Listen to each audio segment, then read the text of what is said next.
Hello, my friends. I'm back after a few weeks, and I am delighted to continue our sessions. I probably did a small mistake because I haven't informed you in advance that the session is predicted to be started at 6 p.m., meaning 1 hour earlier, and hence I am recording for your later review. So if you will be joining later on, apologies for this.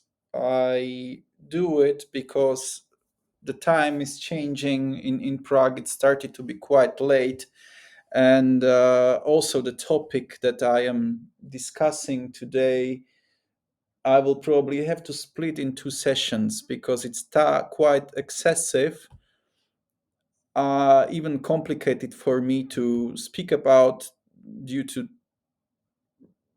really difficult topic that I want to touch. I hope my English will be sufficient for this. And I also expect that maybe in the second session, as a follow up on this, uh, there might be questions coming from you because these type of things, Gnosticism, alternative magical models, are always bringing up a lot of questions. So, usually, to speak about this, I was planning to do a session on Gnosticism before, in times when I was still doing more videos on YouTube than I am doing right now. But also, I saw a few videos on Gnosticism by some other YouTubers. Some of them are relatively good, like Academia, EDU, or I think it's Esoterica. Esoterica, the YouTuber is called Esoterica. He was doing few things on Gnosticism. Some of them are really like off point, but then I decided that it's so complex topic and that it's probably not worth to put it on. Also, it would create a lot of misconceptions. But uh, practitioners of magic that are going deeper out of into magic, not only from the perspective of like working on spell works or rituals or visualization techniques that I am mostly discussing with the on the Patreon for those practitioners that are on the lower tier. So practically introduction to magical techniques, working with hours, working with incenses, magic mirror, things like that. That's important for every one of us, even to remind me myself when I'm doing these videos. This is important, but I was not touching like more complex metaphysical concepts because these might be not even important for some people or can confuse them. So it's more an advanced topic that you can review later, you can return back to, and as I say, you can have follow-up questions. So um, why I would like to speak about this is that in the past, when I had my own teacher, he got quite depressed about magic and the general audience of people. He went more and more into metaphysics and started to doubt the general models of magic, how they are understood right now. Yeah, he back practically speaking, that there is a god, there are some spirits, there are hierarchies, there might be like luciferial energy, all Western magic or Western systems based practically on Christology, Jewish mysticism.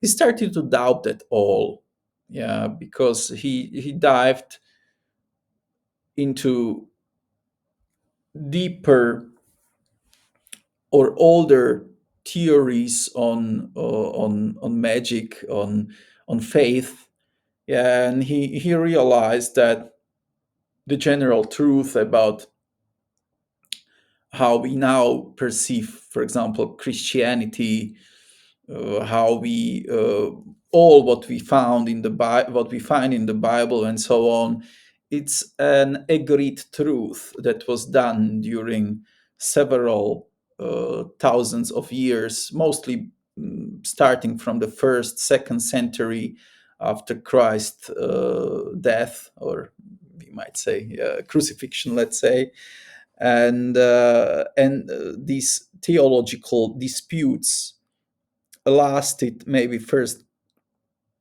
1,000 years of the Christianity. Yeah, and they have a lot of councils, Nietzschean Council, Chalcedon Council, and several other councils where the bishops and that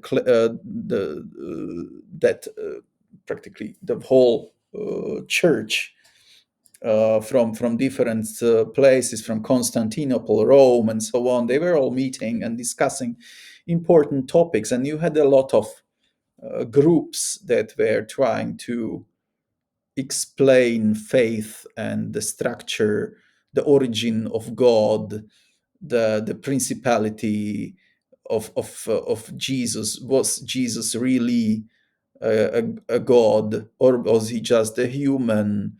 Was he was he full of? Did he had any sin, or was he without sin? Yeah, was he material or was he immaterial? Was he material during his life and then he was immaterial after his crucifixion and when he rose from the dead, or was he material even after he rose from the dead? Is he the same as God, or is he just the Son of God? If he is Son of God, is he of lower potency and power than God, or are they the same? Who is what's the role of the Holy Spirit there? What is the composition of the Trinity? If they are both the same, God and the Son are on the same level, who is older, who is younger? Yeah, so there are these discussions that went through. Where is then the Holy Spirit coming from? Is he coming from if we say that they are the same, is the Holy Spirit coming from the God, or is it coming from Christ? Or is it coming from both? But from whom first? Is it coming through both of them, or first from God, then from Christ, and then the Holy Spirit is emanated into the humanity? Big discussion between the Orthodox and Roman Catholics.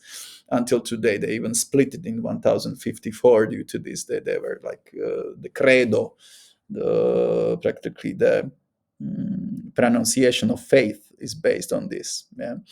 So a lot of questions and a lot of answers. And during that time, you had, you know, the the official faith is always like in history, that the history is written by the victors. So even in the history of church, you had a lot of losing parties. You had a lot of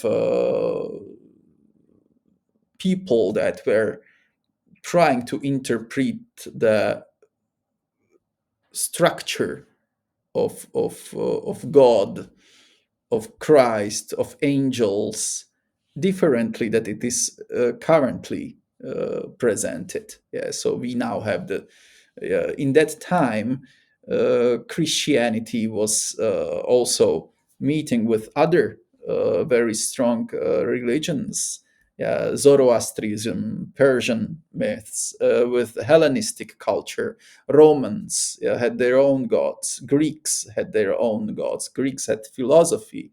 They had even mystical philosophy. They have Platonists, Neoplatonists, speaking that we understand God, but it's not the God like Adonai, like you Jews are saying. Yeah, it's this first mover, yeah, like when Plato and Aristotle was saying, or there are hierarchies of emanations. There is something behind the existence of the world that is emanating itself, that the world is created, yeah, and there are higher emanations, and in these higher emanations, let's call worlds, there are spiritual gods and beings that are of thinner composition than those material beings like humans, animals, and so on. So Christianity and the first bishops were meeting with not only in the Old Testament, when you had uh, rival deities, Baal, yeah, and so on, Moloch and others, yeah, they are Philistines have their own gods, and so on. Babylonians had their own gods. But now, in the age of Christ, you had also, or shortly after his crucifixion, when the Christianity started to grow, it met with these metaphysical truths that were challenging the structure of the religion. And you had also Christians that were saying, okay, we understand that Adonai, the God, he is the only one. There is just one God, and everything is coming out from him. But they were having different understandings of the role of Christ there. Yeah, in first to second, third centuries, it was not that obvious, or not even clear to many, that Jesus is a God. Yeah, this is the truth of the after Chalcedonian Council. So we are saying this established itself, this version established itself practically in the 6th century, and you have 5 centuries of disputes, and even afterwards. So the losing parties were either expelled from the church, or they were even violently suppressed. Yeah, so later on, so one of those, or in general, yeah, we have a lot of so-called, now the church would say these were sects, these were outcasts. Yeah, we have Donatists and others. Some were saying like Jesus was not a god, he was just a last prophet. Yeah, or they said that he was human, that he was physical, that he died after that once he died, he died, and only his spirit is now with God. So the church wanted to create, or was trying to say that Christ is really, he defeated death. Yeah, and they took, according to some, like the this myth of rebirth that was not new. In Egypt, in Mesopotamia, you had also the myths of resurrection.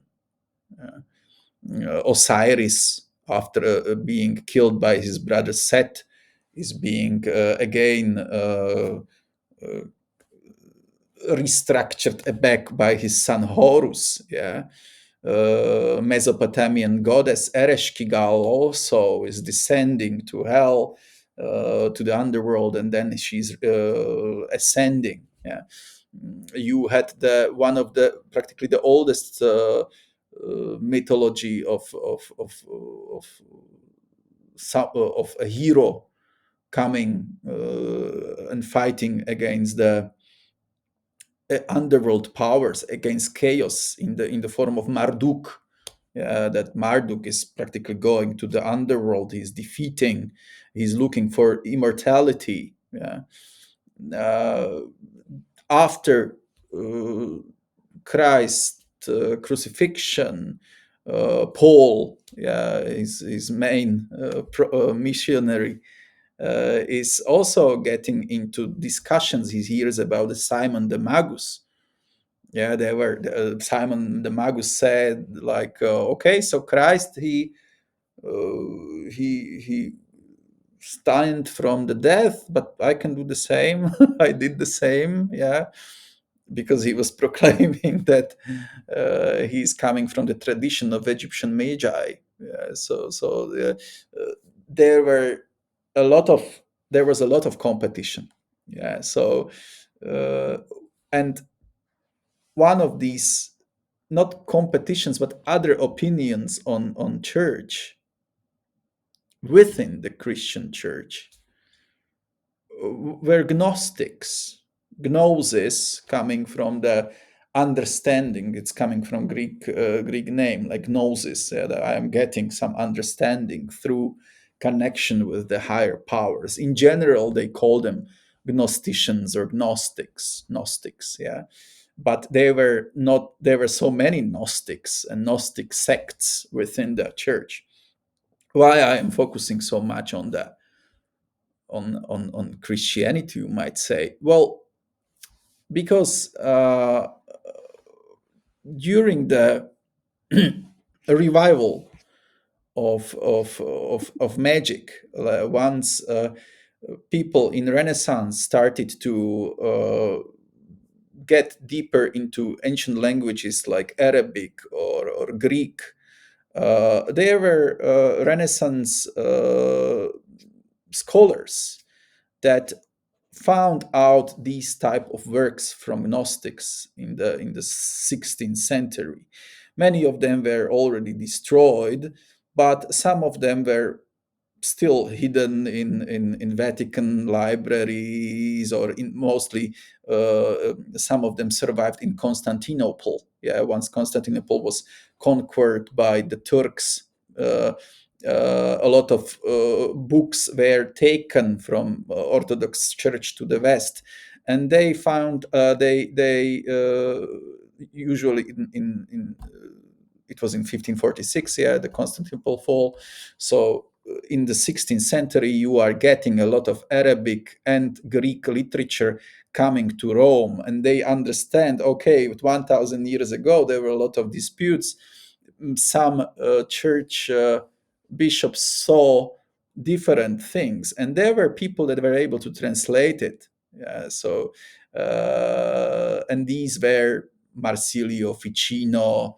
Yeah, we know the court of Medici, the Italian nobles, were very interested in this. So a lot of books are being translated, and that's how we learn about Gnostics, mostly from the works of the 15th to 17th century, works of Ficino, Pico della Mirandola, Agrippa of Nettesheim.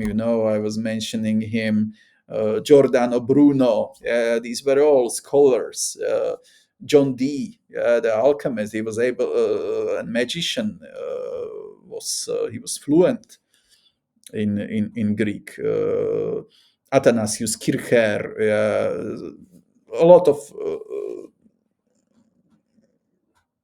scholars, yeah, and they revived and started to work with these myths, and because and all of these books were mostly banned because it's a revival of Gnostic literature that was hidden or destroyed after the councils, when the winning church or early Christians decided that these are just heresies.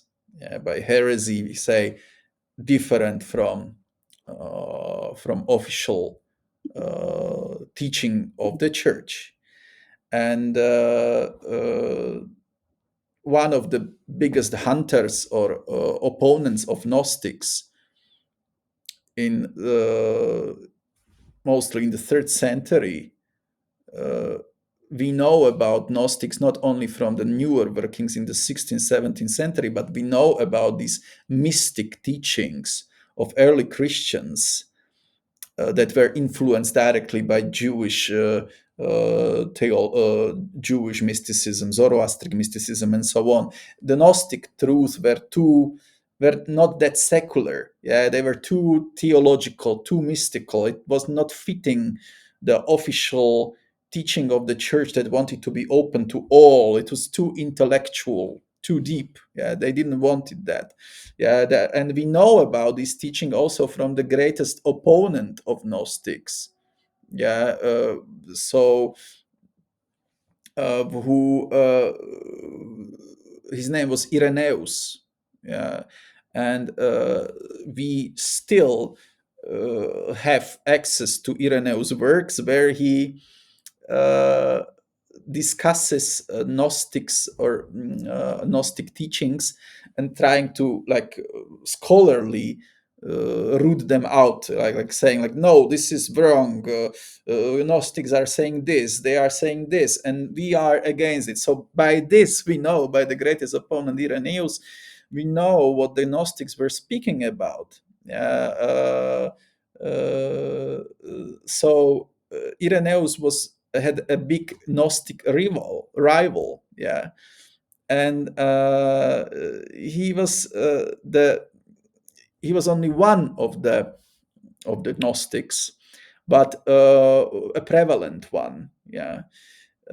So his name was Valentian, yeah, or Valentinius, yeah, and he was practically creating a whole subculture between the Christians. Yeah. So Valentinians they were rebuked by the majority of the Christians. Valentinius was uh, very he was even a bishop, yeah. So there was like he was considered extremely scholar, yeah. And his teachings are very interesting because they affect a lot in the current magic, yeah, the magic, how it works, how we understand a lot of things about planets, things like that comes from Gnostic teachings, and we can still find a lot of Valentinian thoughts there. So the Valentinian works were destroyed, but by Irenaeus, his biggest opponent, we know a lot about Valentinian teachings. Yeah, so what was this Valentinian things about? Yeah, Valentinius was trying to give Christianity. His intent was like good. Yeah, when he was trying to discuss with non-Christians, mostly Greek philosophers, yeah, that why Christianity and Christ is not only Christ but the, the teaching of Christ and so on are so powerful. He felt that that he must discuss deeper, that he must give some deeper theology, and he was trying to combine or find in Christian teachings that were mostly of Jewish origin. Valentinian was a Christian; he was not Jew. Yeah, although there were Jews in that time, but he was already not circumcised. Yeah, so he used a lot of Platonic and Hermetic teachings, and he combined it with the teachings and the gospel of the gospels of the Christ that is going to save the humanity. Yeah, and he comes up with because the biggest opponent of Christians were Platonists, that they were saying, like, your God is nothing new to us. We already say that there is this origin, yeah, that from which all emanates, and therefore your God is just it's a story of something. Yeah, we don't believe in Christ because there were already others before him. We know about Egypt, right, and so on. But your theology of God that created the world is nothing new, because we know that something created the world. This primer mover. Yeah, but we just don't call it Yahweh. And that was a big challenge to Christian intellectuals in that time. Yeah, so uh, he starts to find out or combine Valentinus. Yeah, now I found the right pronunciation. Valentinus is trying to find or combine this emanation model or put it into Christianity. So he says, and he uses practically components of Platonic teaching about emanation of spheres, and combines it with the Old Testament Genesis, the myth of the world's creation. So at the beginning, the God created world, and it was considered good. At the beginning, you know the story. Yeah, but um, he created it a little bit differently at the time. Uh, he said that there is this primer mover, this unseen, unknowable good entity. Because why it's good? Because the God created the world and he considered is good. Yeah, so he is using the testament, but he says, okay, there is this first emanation, because imagine, even first emanation must come from something. Yeah, so he understands the Jewish teachings, but the first emanations comes from something. It's a mirror of something that is hidden. Yeah, first emanation, this first wave of, at the beginning uh, there was light, and he created light, but it was something before light. So this total, Jewish called it Ensof, this unknown. We can't understand what it was. It was not light. It was before light. Yeah. So from this unknown, that something emanated, and uh, Valentinus says that what is being emanated is a wisdom, Sophia in Greek. Sophia, it's a process of creation. Is the alchemy of creation, and he calls it fallen wisdom. Yeah, why fallen? Because it goes down. Yeah, the wisdom, the absolute wisdom of God, the supra entity behind all emanation, that is totally good, totally perfect, absolutely better than everything, is putting its wisdom into creation. That's why the Sophia is a principle of God's creation. He calls the wisdom the principle. Yeah, that's very metaphysical. Yeah. So he says that you Platonists, you are saying that there is a prime mover and there is something emanating, but our design, the Gnostic design, says our design has a meaning. We are bringing a hope, because the design is not just emanation without soul. The design has a plan, because it's a good design, and it's powered by wisdom, by this super principle, Sophia, it is good, and that's more nicer design, yeah, because it gives more hope towards people that, oh, everything around me created is good. Yeah, that's what Valentinian starts. But Platonists and everyone else is saying this is just the story what you are telling to us, because we know, as everyone around everywhere, that the world is not good. If your good being, by the way, he calls this absolute divinity, he does not call it Yahweh. He gives it a very strange name, Beatos. Valentinian called this unknown god, this good god, Beatos. It's like the unknowable divine thing. Yeah, he called it Beatos. Yeah, and it's coming from practically from unknowable, from Greek. Yeah, and so they told him like, okay, so you're beat, and he's discussing still with the Platonists, not with the Irenaeus that comes later. The Christians didn't like all this theory. Yeah, so he says, they told him, but the world design is not good.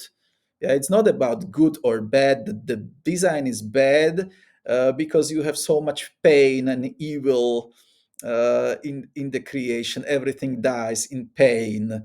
Yeah, there is not good, this is not good. You are just trying to create something like a story to make your god the first principle, that your god is the creator, but there is nothing like that, they say. Yeah, the practically Neoplatonists were in a way atheists. Yeah, that they, or they then at least they don't believed in the divine design. Yeah, and he says, and he starts to use something additional to that, and we can't say whether he was creating it or he really saw some mystical truth in it. And he said to them, yes, it's true that the world and current design is not good, because they also tell them, if the design is flawed, then your god is not perfect because he created something that is flawed. How can something that is so perfect create a flawed design? Then it means that the God is not perfect. And he replied to them, it's not because of the design of the Beatles, the first unknown entity that is emanating from invisibility to the reality, but there is another energy there, something that the Sophia, the wisdom, is flawed, is fallen, because during the process of the uh, of the of the creation, the design is not perfect, because even the light can be diminished in too much darkness. There is a strong higher energy, but if it goes down, it's not that full of something. Yeah. So, but it gets more complicated, because he says that it's hard to say that during the creation, that Beatles created the world or existence of things in steps, which was using also the Genesis theory of 7 days. If we say a day is an eon and so on, and he said that it, practically it's like a cascade, yeah, similar to Sephirotic tree. We can speak about it later, but that he created a mirror of himself, because he was still unknown, because he's absolutely out of creation. Yeah, he's not in creation. This deity, this god. Also, the modern theologians say that God is not within the creation. He just created the world. That's why God is unknowable to us. never to be shown, the God as such. He is only shown through his works. So he first created something that he called Archon. He created his agent, still super powerful, absolutely perfect, or almost perfect being or energy or principle. Through the wisdom, through the energy of wisdom, he created the first divine meta being that should later on pass. It's not that good, but it creates later on in steps the world. And he called that the first the first realization from nothing to something was called Yaldabaoth. Yaldabaoth is Beatles created Yaldabaoth. Yaldabaoth comes from Greek, and it means the son of chaos. Uh, Here, however, it's very important to understand that Beatles, the first unknowable thing, is not chaos itself.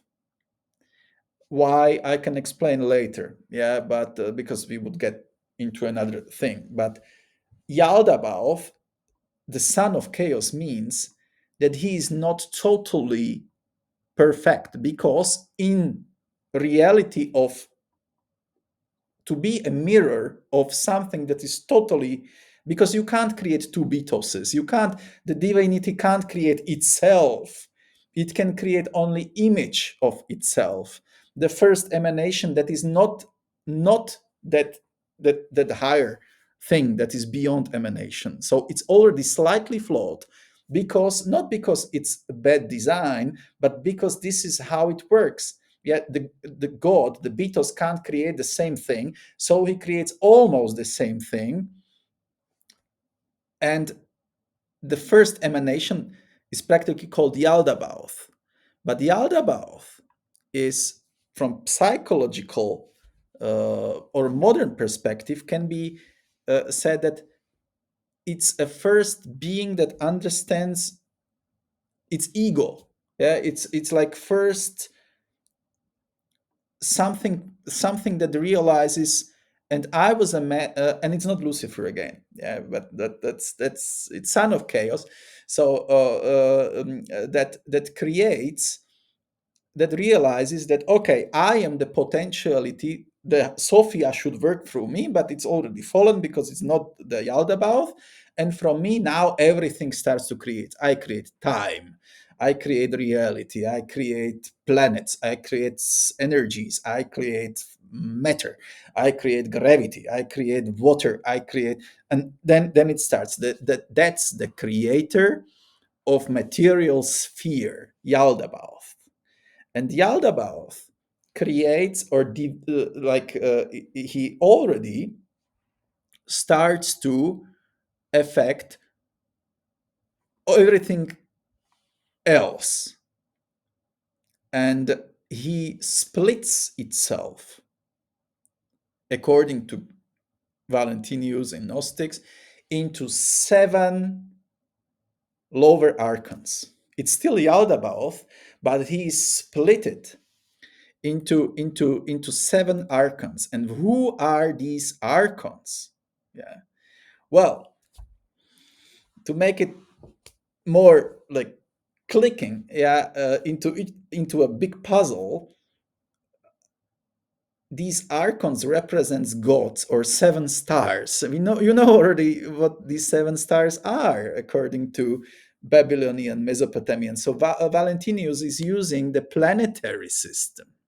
He says that Yaldabaoth represents all energetical planetary, and by planetary I don't mean just planets, I mean principles. Yeah, so he is splitting himself into 7 heavens, how they say, or 7 emanations.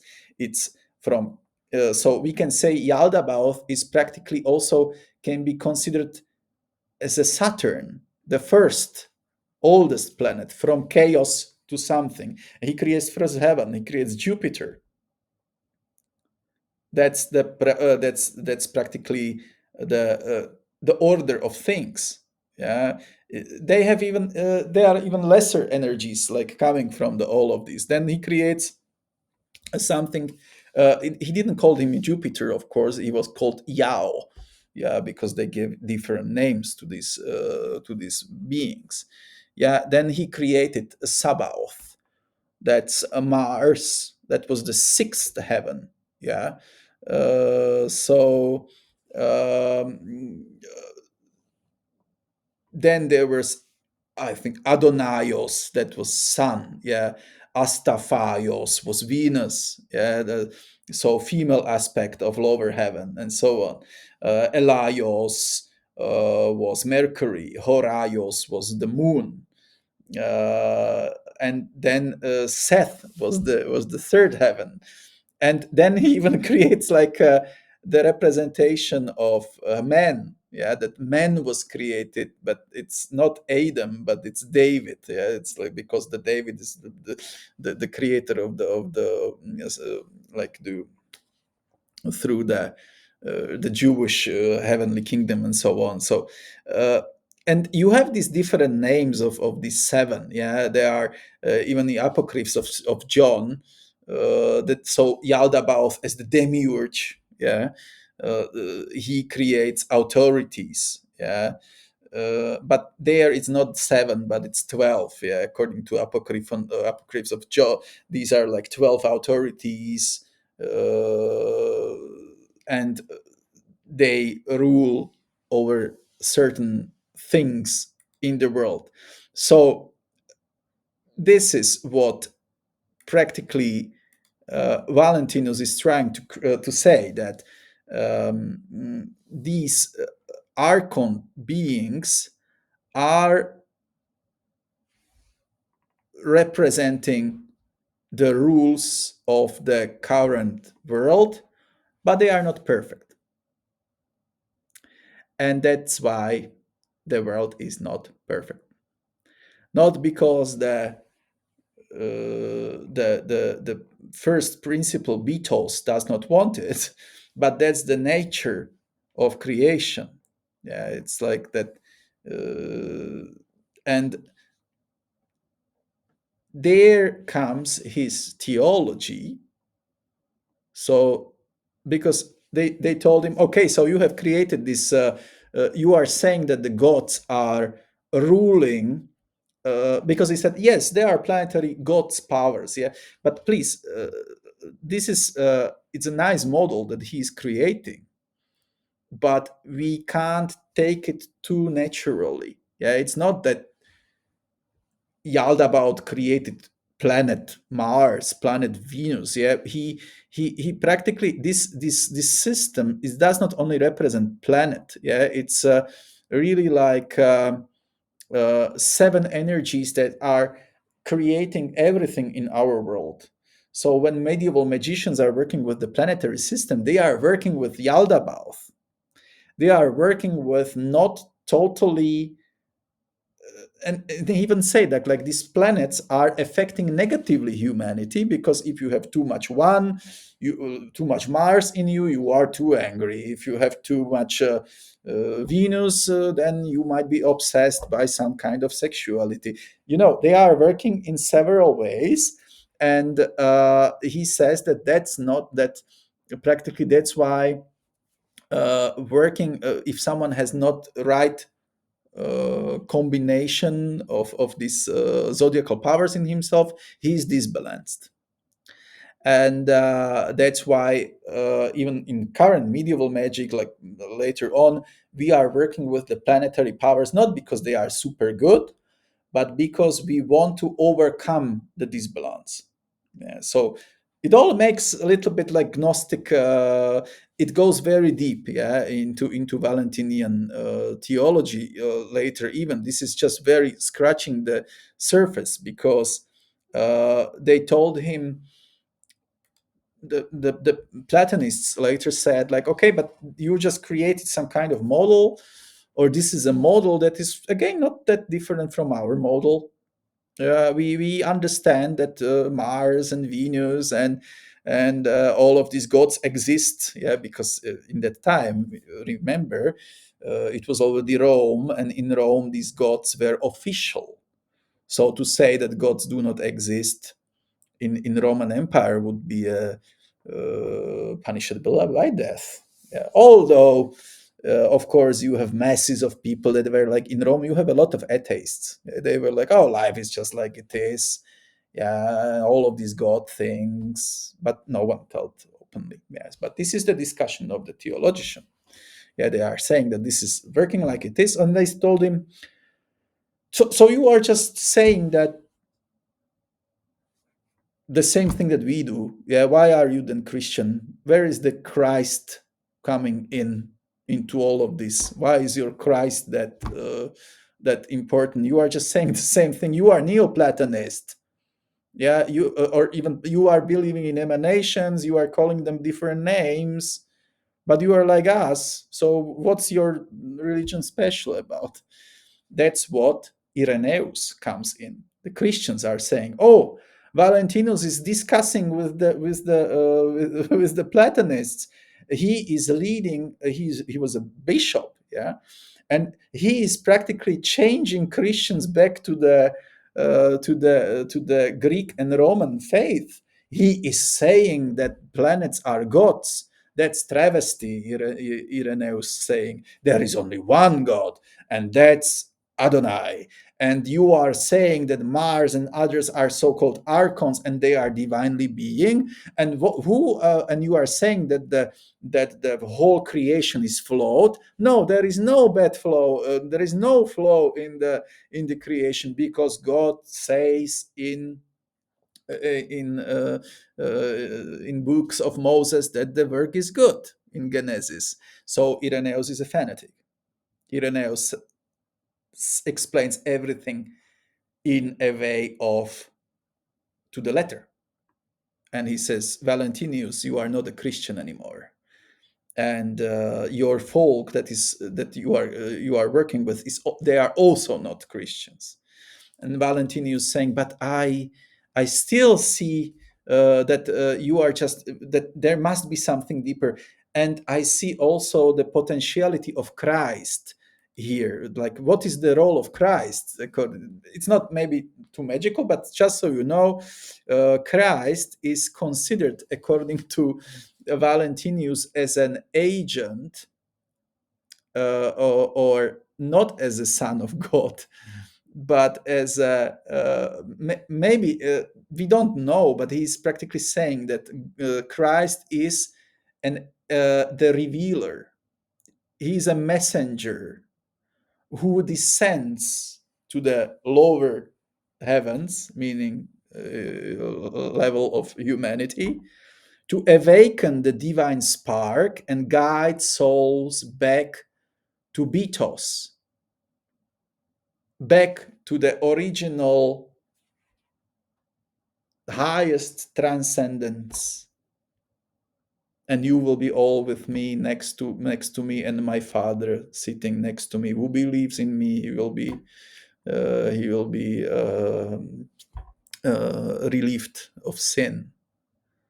So that's beautiful,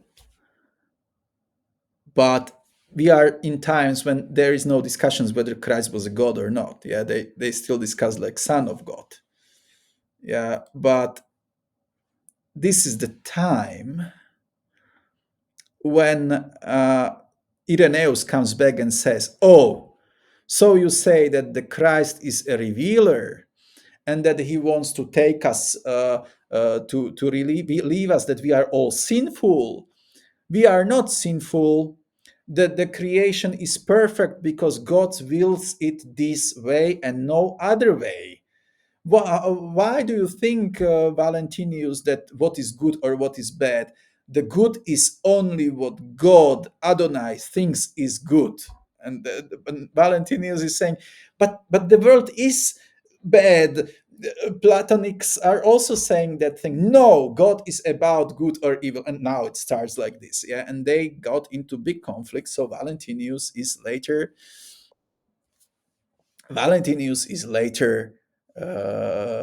being pushed away from the church. Hey, Mary, Victor. Okay, I am already broadcasting for 1 hour already because I am preparing for you a uh,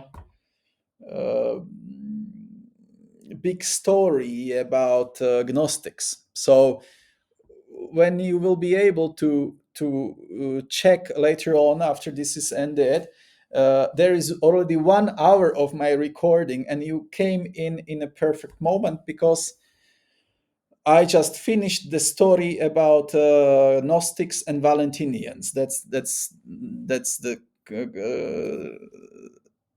that's no. That's perfect timing. Yeah. So just know that I have already 1 hour of content for you before this.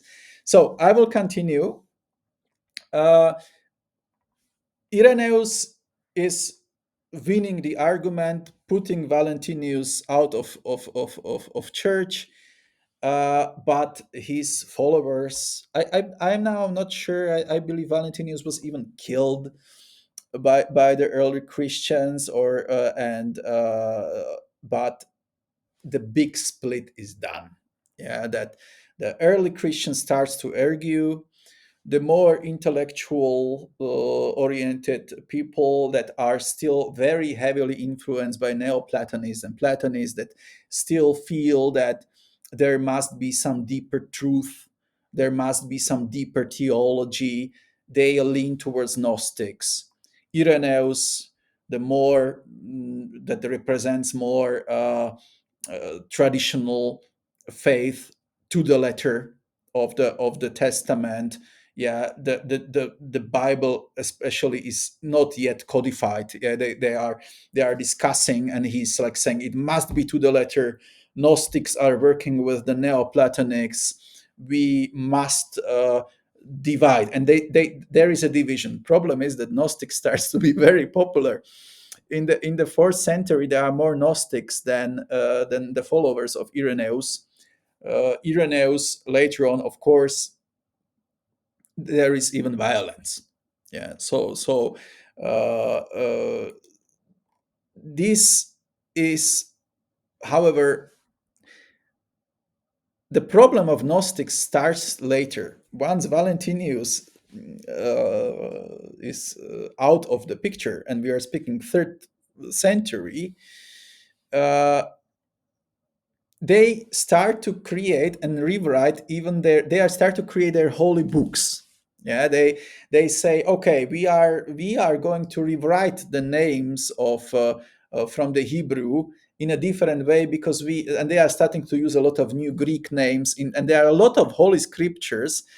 They start to codify their own Bible, and we are still speaking fourth, fifth century. So a huge split between the Christians and between the Christians, and they start to say our books are more deeper than what is done by the official church and by the Irenaeus.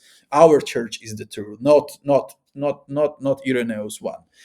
And they create specific names that are used even in modern magic until now, mostly in Greek. So before, I already spoke about the ideology of Valentinius.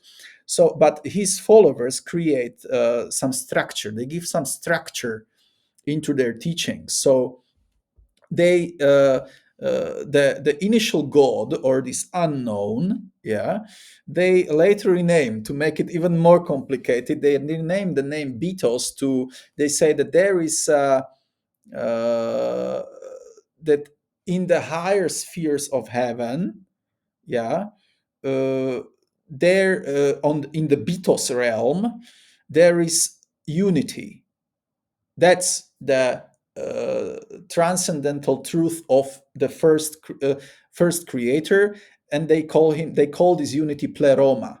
So the Gnostics wants to go back and be again in the unity. They want to transcend the current world to reach this highest heaven. Yeah, and they say that the act of creation, the act of fallen wisdom, of Sophia, they call it disruption. The creation of the real world created was not flawed, but technically, due to the insufficiency of reality, the world can't be, the world is just the mirror of the mirror of the mirror of the Beatos, of the original God.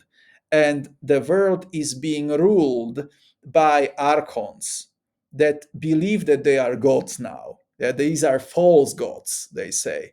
That's Yaldabaoth. Yeah, the first Yaldabaoth. That's the first Archon. Yeah, that the first, practically we can, that they called him also Saturn. Yeah, and he is also working through six other Archons. Some say 12, some think six, and his agents. So they say that the gods, the planets, are false gods, and they want to go away from this model. They want to release themselves from this current reality that is not enough to them. They say that they know the revelation through Christ, the Logos, the messenger. They don't consider Christ God. They don't consider him some. They consider him only the messenger of the God. And you can ascend to the highest heavens through gnosis. Gnosis is ascent, it's awakened soul that transcends the archons, the false gods.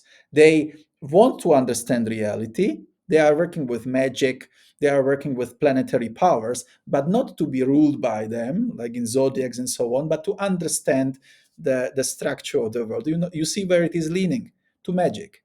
Yeah, they say, we understand that we are working with insufficient energies, but we want to ascend to the primal heaven. So they have this idea, but that other Christians consider totally different. Yeah, but these are still Christians. They are Christians. They are just having totally different understanding that how Christianity understands it right now. Yeah, there is even more Gnostics in 5th century than Irenaeus and the Christians that we understand right now. But due to their intellectual nature, uh, I'm sorry. Hi, Christian. Hello. Sorry, I'm in the middle of. Oh, sorry, no No, problem. I already have created more than 1 hour of discussion, so I will just continue, but we can have time because this is going to be a not long session. I will split this into two. It's so complex topic, but I'm I'm sorry. getting no. Sorry, I will continue. So the Gnostics are, due to their intellectual nature, they start to think, okay, so Valentinius was creating this. Valentinius was not creating this. Valentinius was understanding this. He's just saying the word of Christ. He understands the holy messenger, but they are starting to split as all intellectual groups. Yeah, there are still Valentinians. Yeah, they uh, they they said that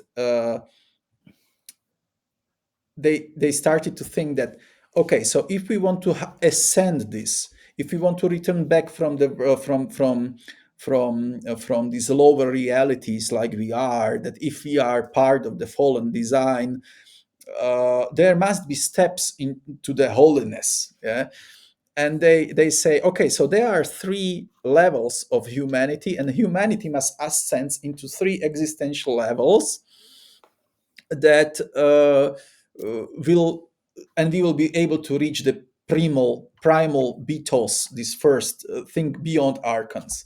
And they say, okay, so now we are purely material beings. Helix. They are hele means in Greek it's materia. So they say all are helix. Yeah, you are all helix. You are material being, not understanding your divine mission to ascend back. But we already are psychics. We already work with psyche, so we are soul oriented. They say Valentinians, the biggest Gnostic group. Yeah, we are bound to faith and morality. They say, but it's still not enough because we must ascend to so-called pneuma, to pneumatic levels. That means spiritual beings destined for gnosis. What that means? Pneumatics, pneuma means that they will lose their physical bodies, that they will become divine. This is not totally different from Hindu teachings, where where there is belief that they are higher level of existence and based on your karma and how you, but only certain levels of Hindu. There's also a lot of schools, but one of the main one is that how you act in your real lives, then you can reach out higher levels of existence. So they are saying we want to avoid the trap of archons that are like these planetary energies and everything. Yaldabaoth, the false god, that he still, and we want to reach the higher plane of existence. There comes Christians again, the Irenaeus side, the Irenaeus that hates Valentinian teachings, says, so now you are even saying that you are not, that you don't want to even be humans, that you were created by God. Adam and Eve were created from soil, and you are, that was the divine wish to create humanity from the soil, and you are now abandoning flesh. And Gnostics are saying, but flesh is not enough. That's not the reason. We want to transcend further. We want to be. No, you are not Christians anymore. The split goes even deeper. Yeah, now even the Platonists that are watching this big split, first big split in Christianity in 4th century, they are puzzled. Like they are saying, oh, this. So you are not now saying that you want to lose your materia. That's interesting. They are getting really metaphysical, these Valentinians, and some of them like it, some of them don't, and then they are splitting. Yeah, they are. So Valentinians are going this interesting super metaphysical way. But you have also like Sethians. These are coming mostly from the northern Africa, and they created their own holy scripture. All consider themselves Christians, but they said that the biblical Seth, that's practically God, is a they created apocryphs, apocryphon of John, hypostasis of the Archons. Hypostasis means like that the Archons are the rulers of the world, and they say that Yaldabaoth is an arrogant creation, and that Yaldabaoth must not be avoided, but he must be defeated. So they are going into the war against the so proclaimed uh, evil or false gods. And they say that now the real creator of the world is Seth. So there is Egyptian mythology there. Irenaeus and the more formal conservative Christians, they are horrified. They say this is blasphemy. This is the total destruction of our faith. You believe that Jesus, Valentinians believes that Jesus is not son of God, but a messenger, a revealer. Sethians even believe that he is coming from Seth. They believe that he is a god, but he is like a demigod of Seth. In that time, there is not uh, clear understanding whether what was Jesus, whether he was human, whether he was demigod, whether he was God, and all of these discussions are going there. No formal understanding of Jesus, how we understand it now. Then are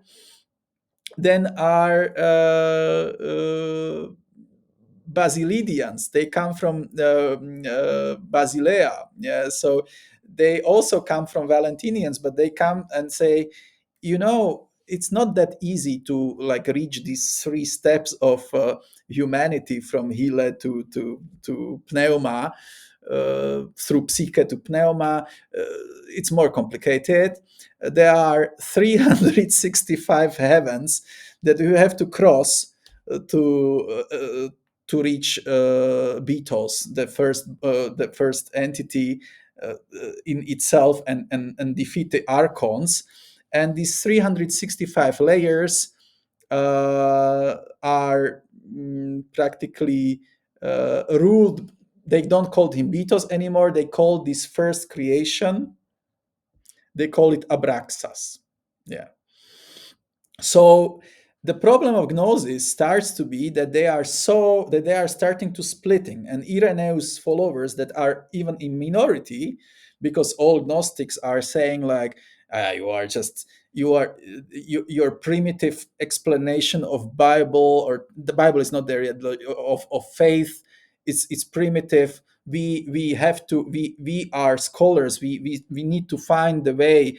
Yeah, we believe in Christ and so on, but his teachings must be superior to what Platonians are saying. And Irenaeus is saying, no, no, no, just the just the Old Testament and maybe something new. And then Gnostic says again, but these Old Testament books, Moses and so on, these are books of the Jews.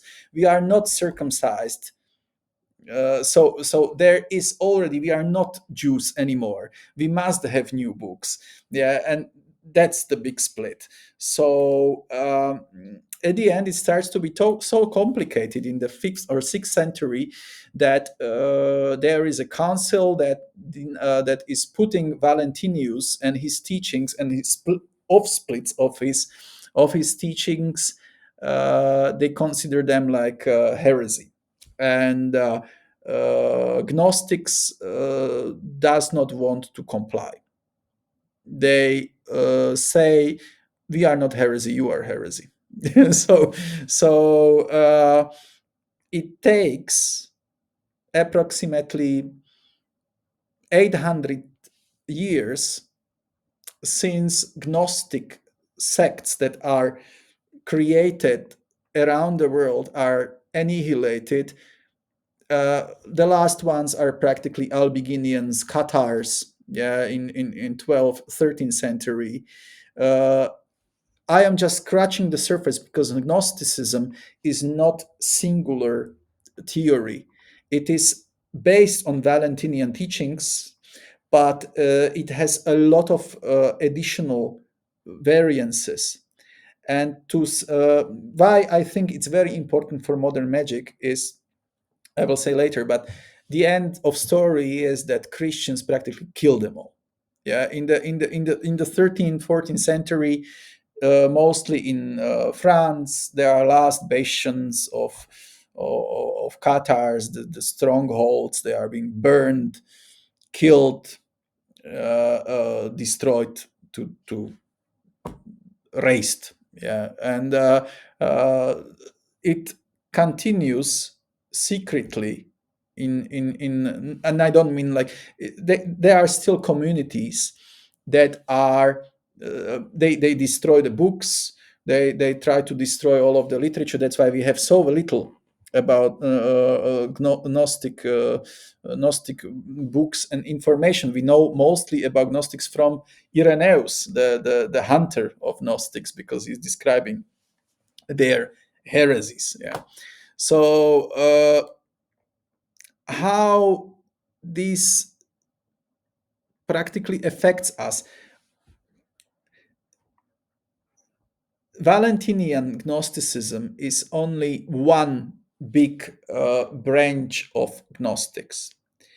Uh, it speaks this interesting thing that I will try to gather it once more time. There is an unknown source that is the from which everything was created. This is the monad that or the first thing, like Leibniz, even later on the philosopher saying that there is a monad, the first thing, source. They call it betos, the first.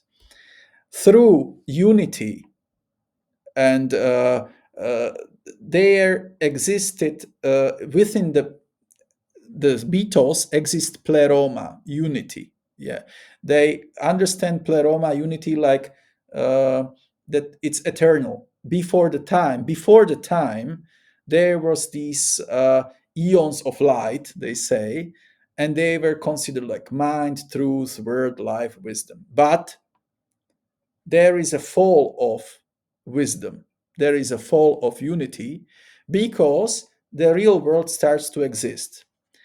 God is not, we call it God or Betos, is not part of the creation. From him, the creation begins, but he is not part of it. He is creating it. This is the ends of the darkness, not darkness, the absolute unknown. Yeah, even but from nothing comes something. That first thing, that first emanation, the Platonian emanation, is Yaldabaoth. I'm describing this more at the beginning of the video, but this is the to wrap it up.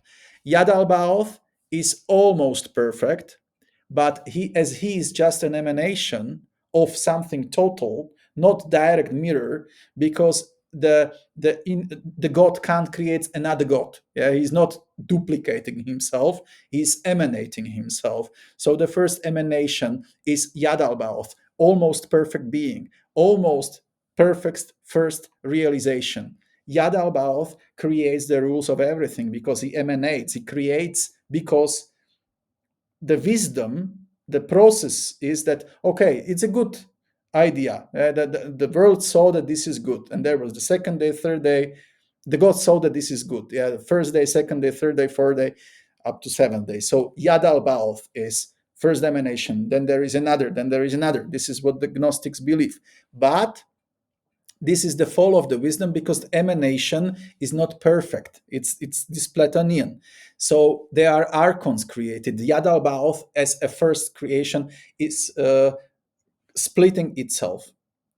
Planets, suns, gravity, cosmos, time, light. Yeah, we that's and it is splitted into so-called seven gods, and we can't take them literally. These seven gods represent uh, seven stars or seven planets, but it's not Jupiter, Mars, and they call them like this: planetary energies, planetary powers. Yeah, they are making the rules of the world, but they are not perfect. They are false gods because it comes from the Valentius idea that the first god is good, but these are just false. But they are false not because they are false because Yaldabaoth is the reason why they are God is why they are false. Yeah, Yaldabaoth creates archons, material cosmos, and from material cosmos there is a creation of humanity. This is the But still the humanity has this divine spark of this unknown source, this betos. Then to make the world what is up and is down, to correct, to make or not to correct, to make it into balance. That's Kabbalistic. We will discuss this also. The model of Kabbalah is very similar to this, but that came later. To balance the creation through energy that I am pushing out, I have to get something back. Christ is descending from the highest heaven, from Pleroma, from unity. Christ, the revealer, is not as a god, but he's coming down, materializes itself somehow born or so into reality, to make the world revelation, to give the revelation of gnosis, to give the revelation that humanity must return to the light, to the source, to ascend. So this is not uh, this is deeply metaphysical teaching. Yeah, the Gnostics does not want to take it literally, that to return back to the source, to become with the initial, to go away from Maya, from illusions. I have to be just good and do the 10 enactments, and I will not kill, I will not steal. That's totally not enough. Yeah, it must be metaphysical transformation, mystical, magical. They are not magicians, they are mystics. They want to return back through heavy meditations and so on, and constant prayer.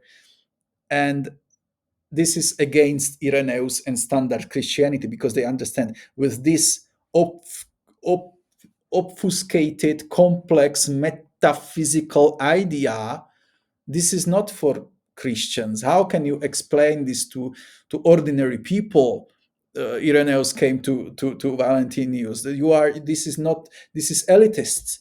This is and it's even wrong, because we have to explain the whole reality. Uh, the God created people from soil, and it was like, this is just abstraction, says Valentinius. No, it's in the book. Yeah, and they start to argue. So that was the first split. Yeah, and so that's the Valentinian teacher. Yeah, so then they start to Valentinius, and there are more Gnostic sects that don't even recognize this model. I will speak about different, not main Valentinian Gnostical sect. I don't like to call them sects, but they are called like sects, or Valentinian teachings. There are even other, yeah, they are Manichaean teachings. These were the Christians that went not to Rome, but went more to the east, and they made Zoroastrian mysticism.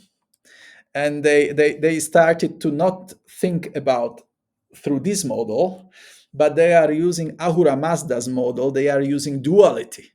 They don't even believe that there is a good God, that there is a bitos. They believe that there are two parallel energies, positive and negative, that are in constant war and constant clash. But they consider themselves Christians as well. So that's maybe for another video, because their cosmology is even more complicated. But why I am discussing Christian heresies? Yeah, uh, as I said, in the 14th, 15th century, once Constantinople fall, there was a inflow of books from defeated Constantinople by Turks to Rome. Yeah, and there were a lot of scholars that were able to translate from Greek, like Marsilio Ficino. I mentioned them before in the earlier video. Pico della Mirandola. A lot of others are using these models, and they were practicing magicians. Some of them, yeah, and they are using not totally Gnostic teaching, but they are using Gnostic teaching, they are using Manichaean teaching and other teachings into their initial Renaissance books. Yeah, they are creating modern Western hermetic view of magic that is practically using a lot from Gnostic teachings. The idea of planets is that is was in Zoroastrian, Babylonian, Egyptian magic, go through Hellenistic period, is living in Gnostic Christianity, is reborn in magical books that we know today. Aristotle and so on is working with 7 planets, but can't call them archons or evil gods because it's still 16th century. And if they would say that the planets are gods, they would end up burned. Yeah, so they are saying these are the nature energies that are affecting our life and so on. And till today, we are using and working with planetary models in everywhere in magic. Yeah, but that through planets are not gods according to magicians, but they are powers that, if worked with, if balanced, they can bring higher transcendence. So in modern magic, many people are using or working or have these ideas that are coming from ancient Gnosticism. Yeah, Gnostic view of planets is that planets are the rulers of the false world, that they are limiting the soul's ascent. How? Well, too much Mars, you are angry. Too much Venus, you might have some sexual something. Yeah, things like that. Yeah, so they try to create based on, they like the model, but they are coming with hermetic model. In 15th century, they come out, they say that the planets are maybe not evil, but they are sacred intermediaries between the one. So they are clearly taking the Gnostic model, the initial, the highest being, good being, yeah, and the world. They are intermediaries. They are not bad gods or false idols anymore, according to Ficino and so on. So they are using a little bit of it, yeah, but contacting the stars and planets harmonizes the microcosm and microcosm. It's quite crazy, right? Like how we currently understand magic and the truth about all of these systems are based on few books, yeah, that Marsilio Ficino and Pico della Mirandola in the 15th century are using Gnostic books. They can't say they are Gnostic because church will come for them, and they are working only with planetary magic, because to work with the demonic goetic magic and so on, the darker magic, but planets, according to Gnostics, the planets are evil. Yeah, so they are working practically with even with negative powers, but are obfuscating and create the idea of current magic. Like, but the history is why I'm making this session is that we really don't know whether there is, we have to, as magician, go through standard models, like or be above standard models, like Gnostics did. That the Christians, they put Christianity like this, they turn it upside down. They turned upside down Platonistic teachings. Then come Pico della Mirandola and he turned upside down Gnostic teachings and Christian. What is the truth, you might ask? It is so confusing. Yeah, I will speak a little bit more about Gnostics, Manichaeans, that they don't even believe that there is one. They say there is two. But if there are two, how that are equal in their goodness and badness, they don't say that the Yaldabaoth, the creation, the first creation, according to Valentinians, the Yaldabaoth is weaker. There is the one. Yeah, according to Manichaeans, there is Ahura, Mazda, Angra Mainyu, two dualities. Yeah, so if it is like that, then the whole magic is totally different. Yeah, that we can work with world and use polarity energies. Then now we are touching a little bit the idea in China and Middle East.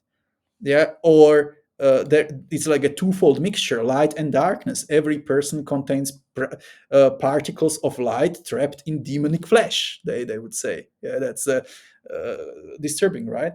Yeah, that's something that but this demonic flesh comes again, it creates this Christian idea of demonic, like something bad.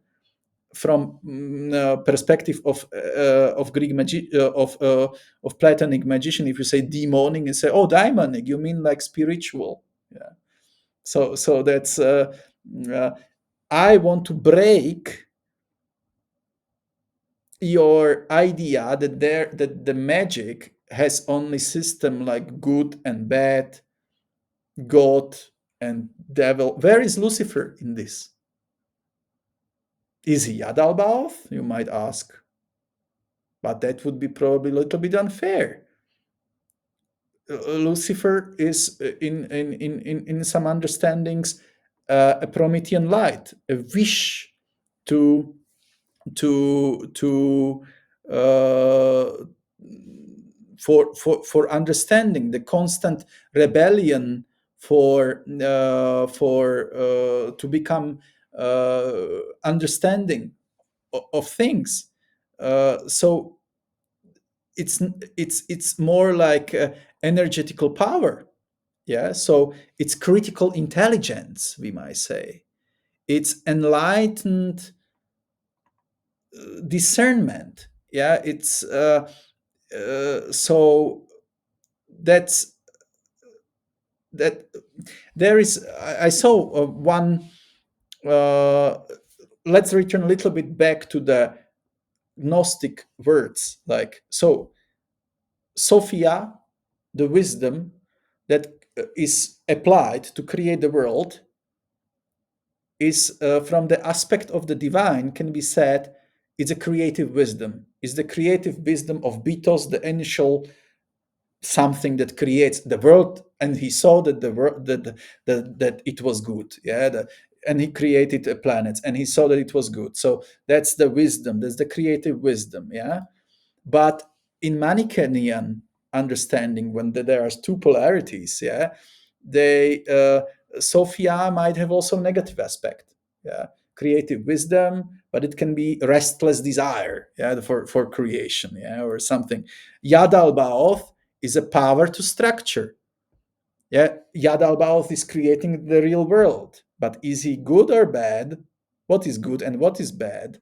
To Valentinians, he is bad, but to Manichaeans, it's Yaldabaoth, the creator, the first creator, contains two sides: power to structure, but also tyranny and ignorance, because I am structuring against my wish. I am creating like me. Yeah? So that was something also that Valentinius later on approached Irenaeus, and he told him, like, you say that we shouldn't be thinking about uh, about uh, uh, Yahweh as a god, that we shouldn't be judging whether his world is good or bad, because it is good, that because Yahweh said that it's good, so it's good, and we can't think about it, says the Valentinius. Isn't this the idea of tyranny and ignorance? You are just ignoring, Irenaeus, the obvious truth that we are living in pain and in misery. Maybe you are not the servant of Yahweh. You are servant of Yaldabaoth, the evil creator. And then it was done. Yeah, they started like, oh, so you are accusing me that I am worshiping the devil. Yeah, and yes, yeah. So where is the truth? Is it even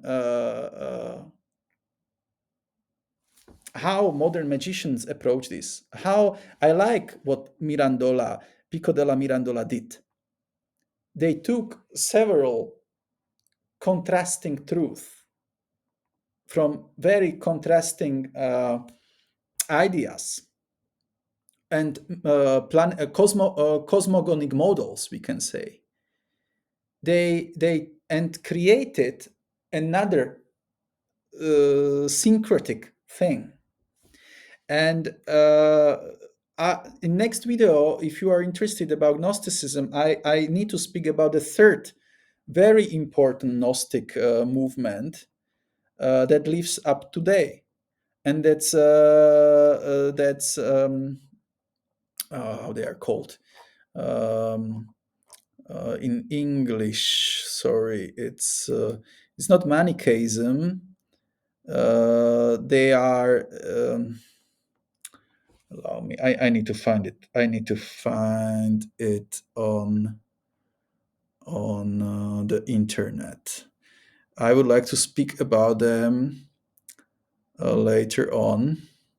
They live in Iraq and Iran, and I forgot the name. Sorry. Oh, yeah, I get it. Mandeans. Mandeanism. They are also living Gnostic religion. There are already, I think, 30 or 40,000 of them still exist. So that's I do even have their book that is particularly Mandean language is one of the oldest languages in the world that is still living, and they are very strongly can be used in magical practice. But more on that on next session, where I want to discuss Mandeans and also the position of Jews and the Kabbalah to all of these Gnostics, yeah, because Kabbalah came up a little bit later, but is using very similar ideas that Gnostics were using. But returning back to the to understand like how can a modern magician work with these contrasting ideas. Our mind is set up that way. Maybe that's that Luciferian idea that I want to know what is true and what's not true, which model is right and which model is not right. But Zoroastrians with their duality, or Chinese, or specific magic is working.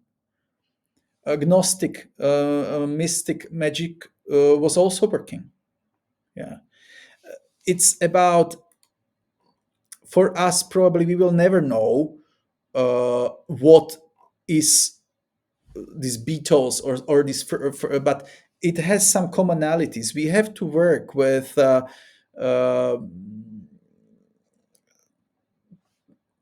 several things at once. Yeah, there is no uh, there is no like written, set in stone truth. Yeah, we can only reintegrate and harmonize these things that can open our workings. Like you can work with Platonic hermetic idea with the ladder, yeah, like moving upside down, yeah, and you can work with these models in the same moment, in the same way. If you are if you are working with this dualistic model, yeah, that there are two rules, there are two roots, there is a polarity, yeah, that if you are you can work with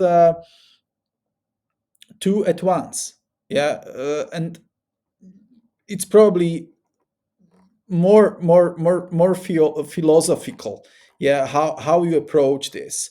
But I would explore, if I were you, both. And I think both of them are somehow overlapping. We don't know on this highest level how this really works, but we know that there is some kind of tension, that there is something like on this Yaldabaoth side, that there is this illusion, that there is this veil, yeah. But we don't know whether these powers are truly polar and equal to each other, or there is more this Kabbalistic way of the Ensof and then emanation. Yeah, maybe that model is now more known or more natural to us. Yeah, but if you look at it's you should work with the system, or use the things that is more. We are programmed beings. Yeah, from our at the beginning, try to sometimes do a ritual from one perspective and another perspective, and that will enrich your practice, because they are occult groups that work with both models.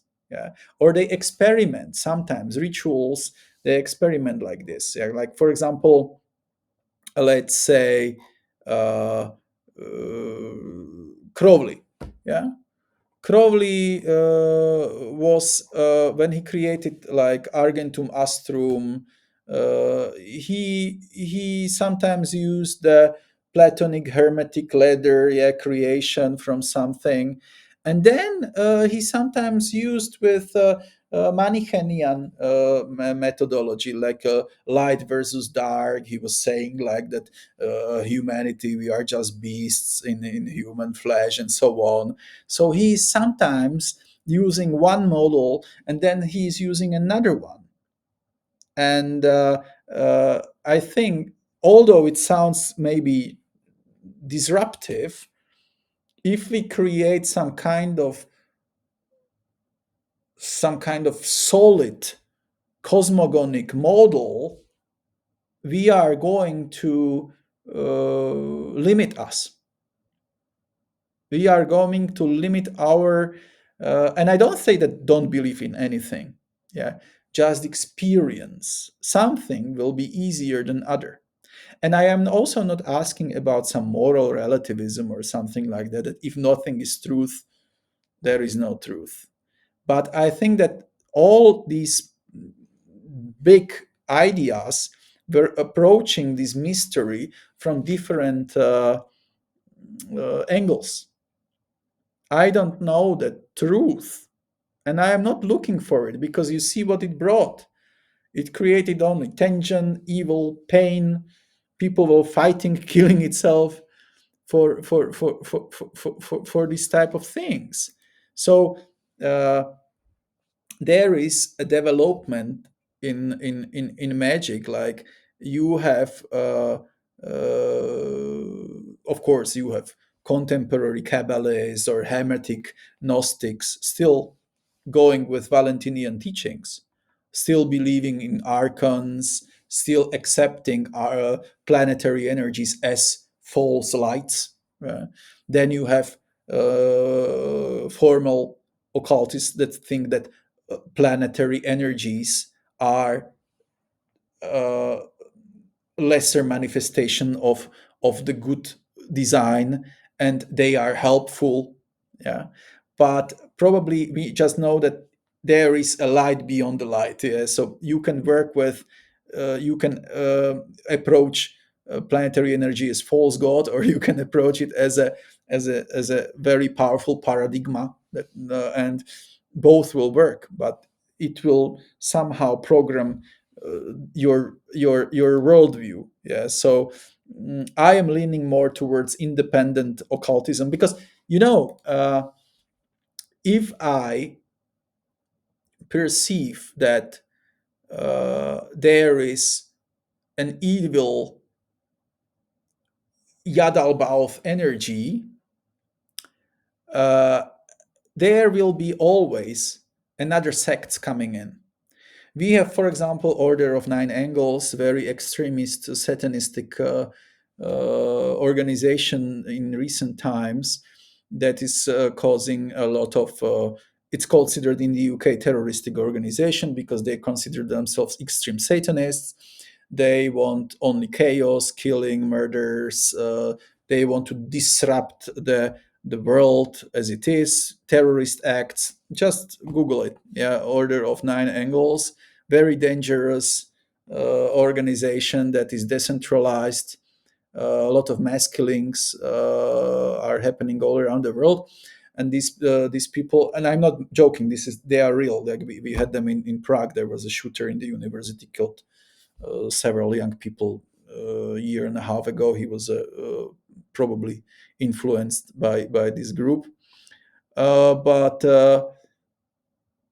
then it will create this idea out of social problems with the life. They can't handle their life, and they say, why I'm not going to ascend, I would like to remain in descent, I am going to worship Yaldabaoth, I want craziness, I want to kill and destroy because this will make me powerful. Maybe if I will be working, there it goes. And this is how. Why should we create order? Why should we try to ascend? Let's indulge in chaos. Let's reprogram ourselves into this. So I believe it's not some higher spiritual truth. You can work with one way or another, or but it will definitely can cause a lot of issues if someone takes it literally. If someone takes that there is an evil energy, evil archon, and I am decided that maybe I don't want to go over it. I would like to be it. Yeah, this is the uh, is it truth or is it just like mm, it's a decision? Yeah, to put all of that morality beyond and do this type of things, but it creates a lot of pain and problem. So it's not for the searchers. Yeah, also I am not in that idea that okay, let's make myself a pneumatist, let's put my body, my flesh away. I would like to be like Valentinius or his teachers, and I would like to ascend, look for this transcendent truth beyond. uh, Me personally, I lean toward this independent occult model, almost chaos magicianist, but that I treat systems as paradigms, as mental software to explore your consciousness, to understand it's psychological, spiritual. It's not astrophysical. It's not exact model because that limits us.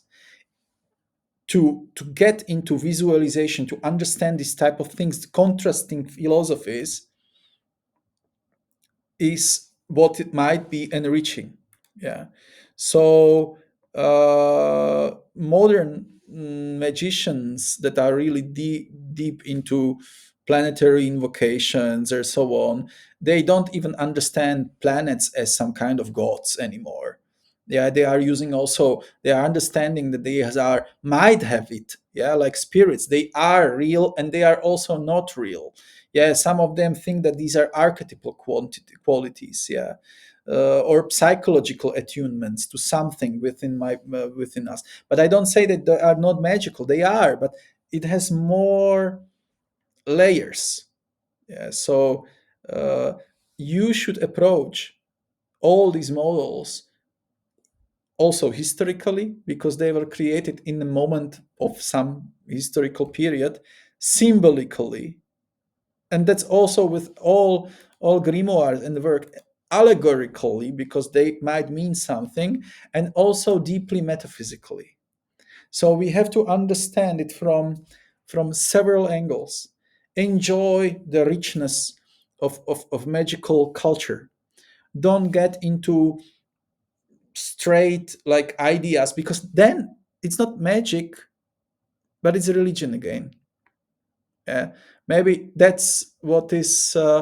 It's very hard to do magic, and on another side, don't fall into some radical understanding. All of these radical Satanists, they believe in a religion of chaos.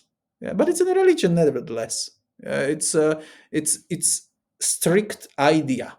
It's ideology. So it's not magic. It's not nothing that enriches. It programs them. It limits them into something. They are not doing magic anymore. They are just doing hatred, some kind of due to feeling of their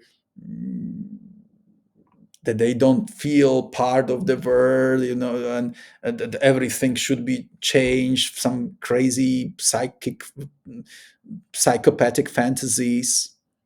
Yeah, and also left-hand paths in some way, in softer way than, let's say, order of nine angles. Yeah, left-hand path. Okay, the saints are not helping me. That's why I'm going to work only with goetic spirits. People don't know much about it, but okay, the goetic spirits. I don't say that these are not strong metaphysical, even egregoric powers. Yeah, but as I say, you can see and approach these things from various lenses. Yeah. Questions to this, because next time I would like to continue on gnosis, on this, speak more about Manichaeans, and also more to touch Kabbalistic systems, because this is also important. How, as we want to focus mostly on the Western Hermeticism, these are important areas, at least to touch them. So if you are interested into Gnosis, Gnosticism, these are just the main ones. Yeah, the Valentinians, the offshoots, the Sethians and so on, but Valentinians, and also Manichaeans, and also Mandeans. Mandeans, they are living until today. There were so many others, but mostly from these three main branches, others were created. So it's very rich, compared to maybe current Christianity. That was, of course, has a rich theology and theological systems, but these were compromises during the councils that were taken in hundreds of years. So the final version of Christianity, the final current version of that is mostly codified now, yeah, to be said, all text in the Bible, 23 books and so on. This is agreement. It's a decision, or not maybe agreement. It's written by the victors, but you had a lot of other things, and magic and magical systems, whether Goetic, whether Satanism, whether left hand path, is in a way also written by the victors, because we are understanding medieval grimoires, we are understanding black magic. This is all concept that was agreed, but there were so many theological occult systems that are just forgotten. Are they good? Are they bad? Or are they all part of the puzzle? So that's why it's sometimes hard for me if people ask me, like, what do you think about who is Belial? Who is Asmodeus? I don't know. Because there are so many ways how to approach it. You can only explore. Do you have questions, my friends?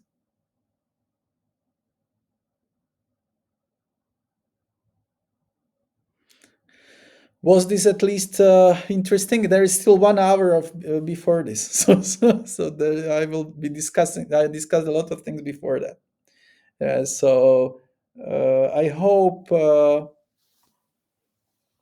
we can continue next week. I will be doing follow up. If you have questions, I will post this on our site. If you have other questions about something else, but I think it would be good to just continue on the Mandean doctrine, because Mandean doctrine, Gnostic doctrine, is very close also, uh, and a little bit of Kabbalah. But I would like to not discuss only the Kabbalah that you might know or be experienced with, like Sephirotic trees and so on, or Qliphoth. But there are models where Mandeans are discussing, like true Gnostics, that the whole this world, all what Valentius and others were discussing, that the whole model of this fallen wisdom and things like that, this Yaldabaoth and all of this, it's just the latest model, because there were creations before our creation. Crazy, right? Yeah, that the whole world, the whole cosmos, the whole creation is one of the models that this highest Beetle's being was creating. And sometimes, in the period of billions and billions and billions of years, just scraps the whole model and creates another one. and the whole Sephirotic 3, the whole idea of magic, and the whole these ideas of Zoroastrian duality, hierarchical model are, that's why we have so many, because some of these older models, not Cliffotic, because Clifford is part of this model, but that older designs somehow parallelly, paradigmically, or somewhere, somehow exist and overlap with our reality. And that's why we have maybe models like duality or Sephirotic tree, and there are even other models. So Mandians are coming with this mind-numbing idea that we are living in magic model number 4, yeah, and they call this, they call yeah, they say, I think this is the first fourth, which is not that unique idea only with Mandians, because you have it in the oldest religion in the world, in Brahmanism, where there is Atma, yeah, the Brahma is breathing, and breathing in and breathing out, and I believe one breathe in and breathe out is, according to them, 77 billion years. The whole world is destroyed, and he breathes again, so it's like breathing of the god, and one breath is the life of cosmos. And sometimes it's mind dumping, yeah, yeah. So I will, and this comes also from the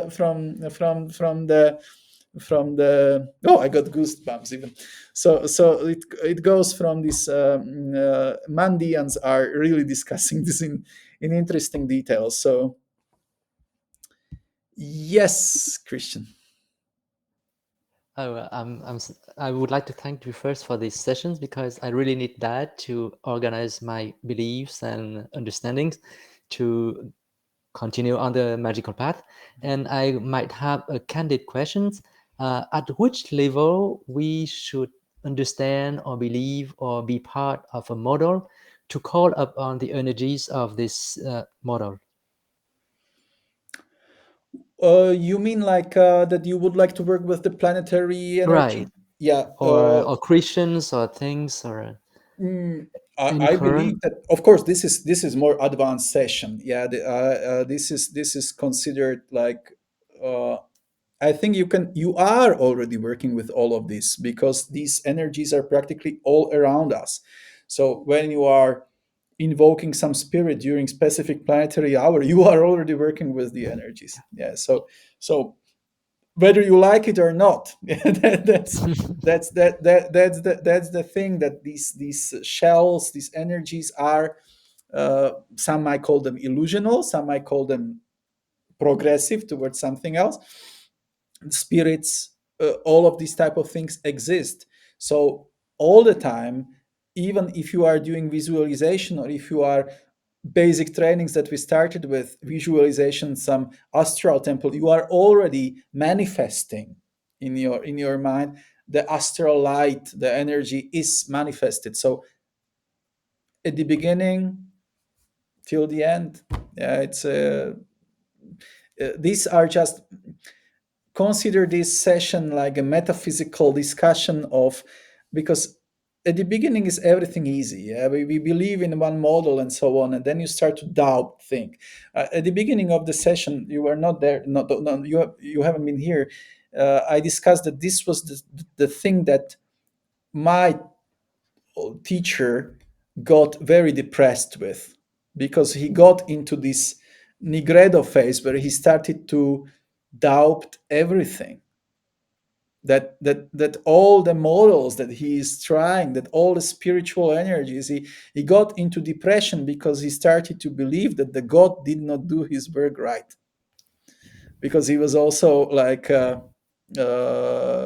was believer, uh, but he started to think that, okay, so he dived very deep into Gnosticism. Yeah, he was saying like, oh, we are living in a fallen reality, and we even us, we are not real.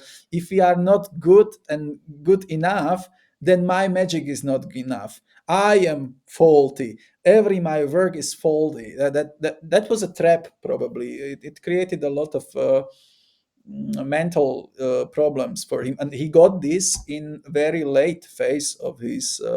He was already a master. Yeah, so that's this is for more. That's why I don't discuss this normally, because consider, that's why I put this at the end, like, don't follow rigorously every model, because it's a strap. It's one puzzle, yeah, of one piece of puzzle of many. So you can work with it anytime. Consider this a theoretical discussion. The second part will be even more disturbing.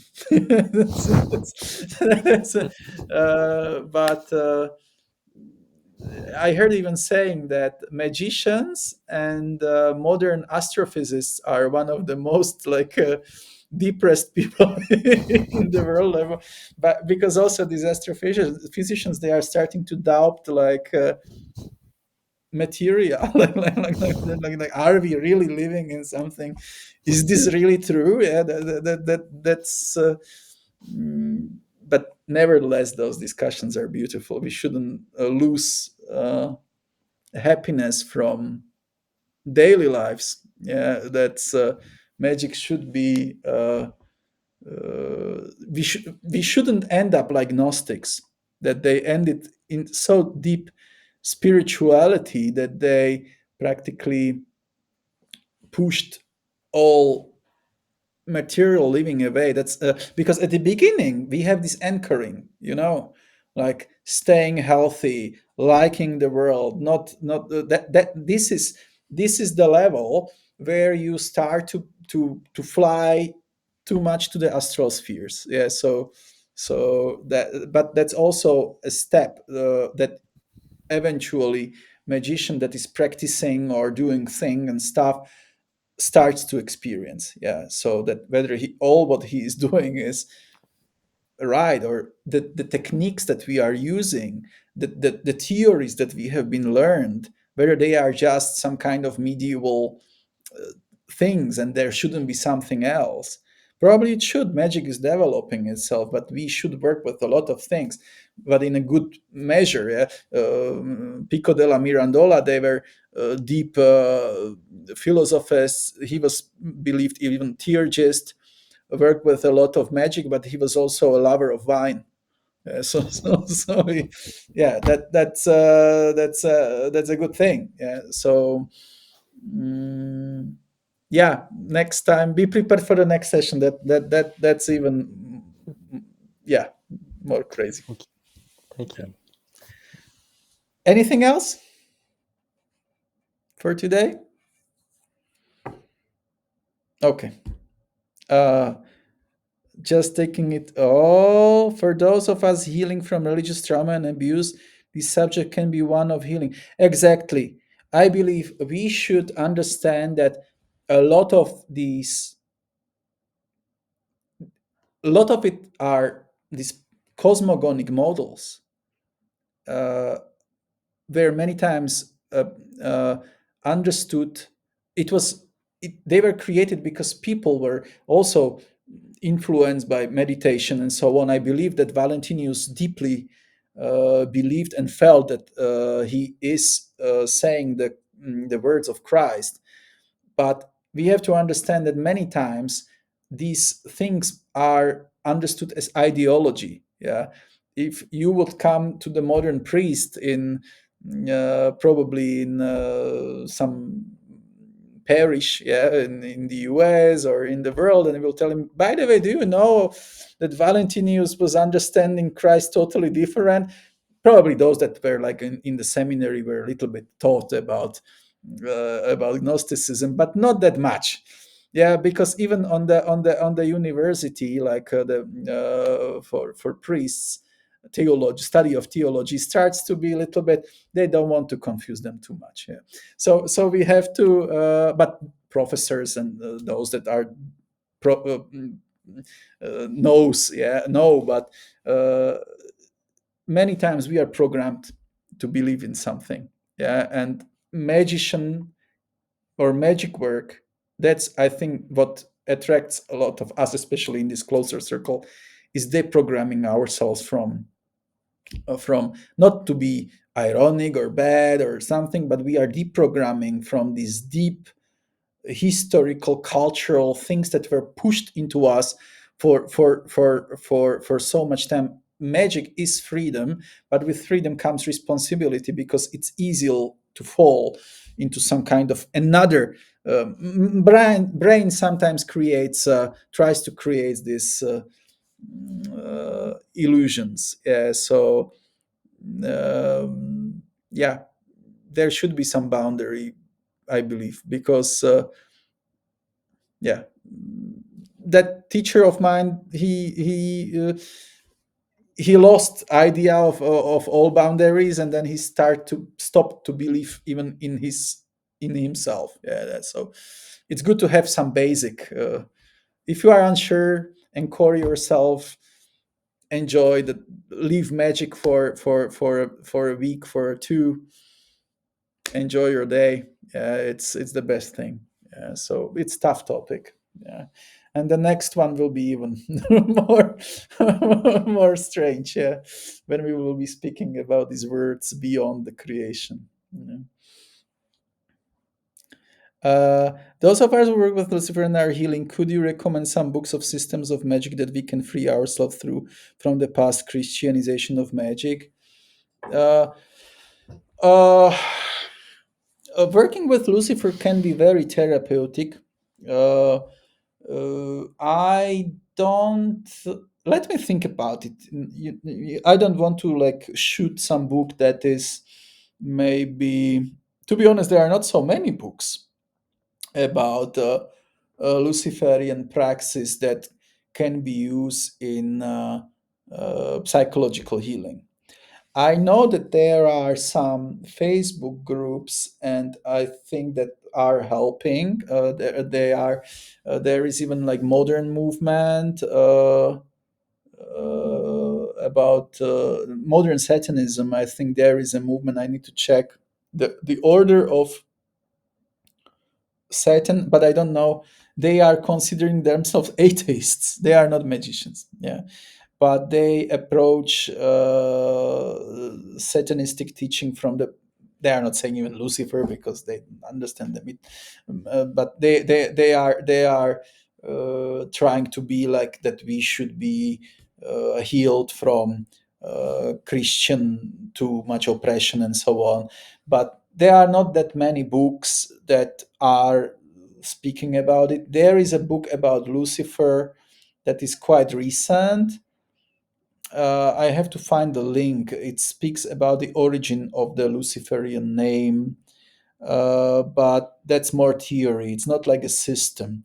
I believe what is really, and again, Querea, although not a Luciferian system, is universal system that can be very easily amended towards working with Luciferian power, because you, and that's good that you are approaching it, because working with something that connotates with you, something that if you feel there is some kind of I have the same with Lucifer. Yeah, with this Promethean healing energetical power of sometimes it has also this darker subject feeling, but it's very healing. Yeah, so try to visualize, use the techniques, the magical techniques that we are already using, and you can create a system of your own. Each of us will have different practice in years. That's good to have. Each of us will be working with slightly different paradigms, different spirits, different deities, and that's good. Yeah, so if I will come up with some, if I will find some good book, I will definitely send you. But I don't want to give something right now that is that I don't consider that might be more damaging than of help. But let me think about that, please. Yeah. Okay, thank you very much. Speak to you later. Uh, Next week I will be doing easier video for the general audience of on Patreon about magical mirrors. That's interesting thing, and hopefully next week we will continue part two here. Okay,